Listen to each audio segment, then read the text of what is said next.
নমস্কার, সবাইকে স্বাগত জানাচ্ছি এখনকার অনুষ্ঠান অশরীরী, দ্য প্যারানর্মাল অ্যাক্টিভিটিস।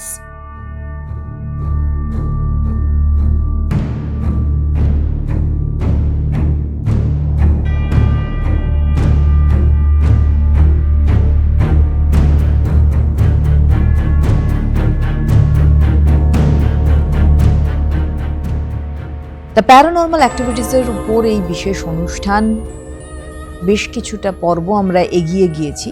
খোঁজার চেষ্টা চলছে যে সত্যিই প্যারানর্মাল অ্যাক্টিভিটিস বলে কিছু হয় না হয় না। প্যারাসাইকোলজিস্ট যারা রয়েছেন তারা কিসের ওপর গবেষণা করেন এবং কোন ভিত্তিতে বা কোন বৈজ্ঞানিক ভিত্তিতে তারা এই গবেষণাকে এগিয়ে নিয়ে যান। অনেকগুলো উদাহরণ দিয়েছি এই অনুষ্ঠান থেকে। কারা কারা প্যারানর্মাল অ্যাক্টিভিটিসের উপর কাজ করেছেন, কোন কোন প্যারাসাইকোলজিস্টরা ছিলেন বিখ্যাত, কোন কোন দেশে এ ধরনের ঘটনার উপরে কাজ হয়েছে বা মুভিজ হয়েছে।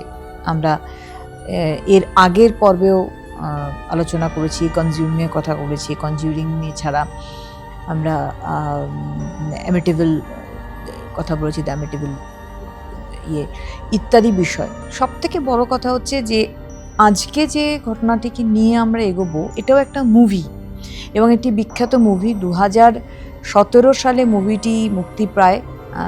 সেটি হচ্ছে একটি স্প্যানিশ মুভি, ভেরোনিকা।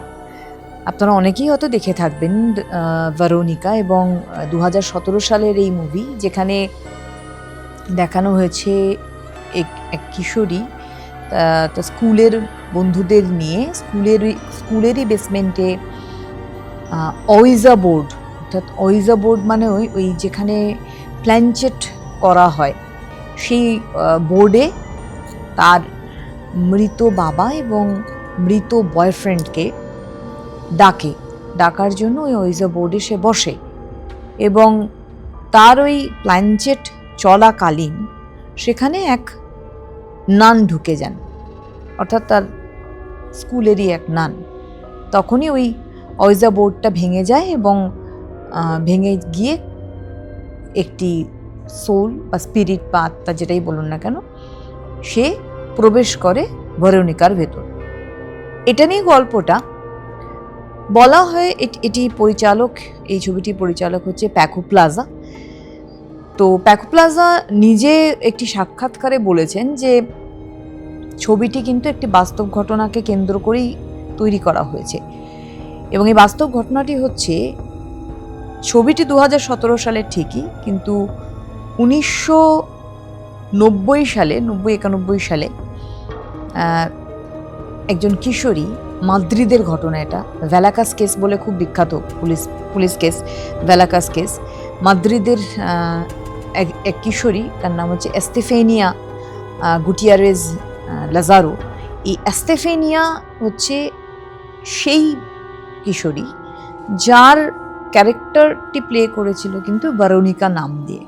তো এই এস্তেফেনিয়া নাকি বলা হয় যে ওই মাদ্রিদের ওই ভ্যালাকাস কেসে, এমনকি রীতিমতো পুলিশ কেসে এটা, এই মামলাটি ভ্যালাকাস কেস নামে বিখ্যাত এবং একটি বিতর্কিত কেস বলবো। কারণ এখানে পুলিশের ডায়েরিতে যে কারণটি লেখা রয়েছে মেয়েটির মৃত্যুর, তা লেখা রয়েছে একটি প্যারানর্মাল অ্যাক্টিভিটিস, যে তার ঘরে কিছু প্যারানর্মাল অ্যাক্টিভিটিস হয়েছিল এবং সে ওইজা বোর্ড, ওই বোর্ডটিতে বসেছিল এস্তেফেনিয়া, এবং সেই বোর্ডটি মাঝপথে ভেঙে যায় এবং তারপরে তার কিন্তু সে পজেসড হয়ে যায়, অর্থাৎ সে আত্মা তার উপরে ভর করে, পরিষ্কার বাংলা ভাষায় যেটাকে বলে, অর্থাৎ আত্মা তার ভেতর প্রবেশ করে। এবং তারপরে তার বেশ কিছুদিন, মাসখানেকের পরে কিন্তু 3 মাসের মতো সে বেঁচে ছিল, তারপর সে মারা যায়।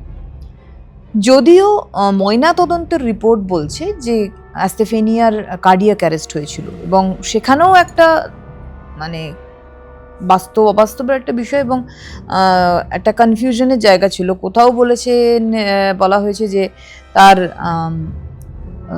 কার্ডিয়াক অ্যারেস্ট হয়েছে, কোথাও বলা হয়েছে তার কোনো হিস্ট্রি, অর্থাৎ কি মৃগী রোগ থাকতে পারে। আবার বিশিষ্ট সাইকোলজিস্টরা তার এই রোগটিকে সাইকোটিক ডিসঅর্ডার বলেও কিন্তু ডিফাইন করেছে। কারণ আমি সবসময় এই অশরীরী দ্য প্যারানর্মাল অ্যাক্টিভিটিস এই আজকের এই যে এপিসোডগুলি যায় আমাদের এই অনুষ্ঠানটি, এখানে একটা কথা বলেছে, আমাদের তথাকথিত যে বিজ্ঞান, সেই বিজ্ঞান সব কিছু কিন্তু পর্যবেক্ষণ, পরীক্ষা নিরীক্ষার মাধ্যম দিয়ে প্রমাণ করে। তো সেখানে এই প্যারানর্মাল অ্যাক্টিভিটিসকে তারা কিন্তু না বলে, অর্থাৎ অস্বীকার করে, যেখানে প্যারাসাইকোলজিস্টরা বলছেন যে না, এটা একটা ছদ্ম বিজ্ঞানের মধ্যে পড়ছে। সুতরাং সেই জায়গায় দাঁড়িয়ে কেন অ্যাস্তেফেনিয়া মারা গিয়েছিল সেটা একজন সাইকিয়াট্রিস্ট বলেছিলেন যে তার সাইকোটিক ডিসঅর্ডার ছিল।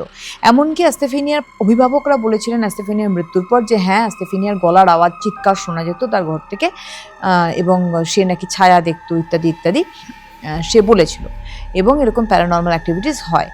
সেখানেও বেশ কিছু সাইকোলজিস্টরা তাদের রিসার্চ ওয়ার্ক থেকে বলেছিলেন যে এটা এক ধরনের মাস সাইকোজেনিক ইলনেসের মধ্যে পড়ে। অর্থাৎ বলা হয়েছিল যে অ্যাস্তেফেনিয়ার মাও সম্ভবত সাইকোটিক ডিসঅর্ডারের পেশেন্ট ছিলেন।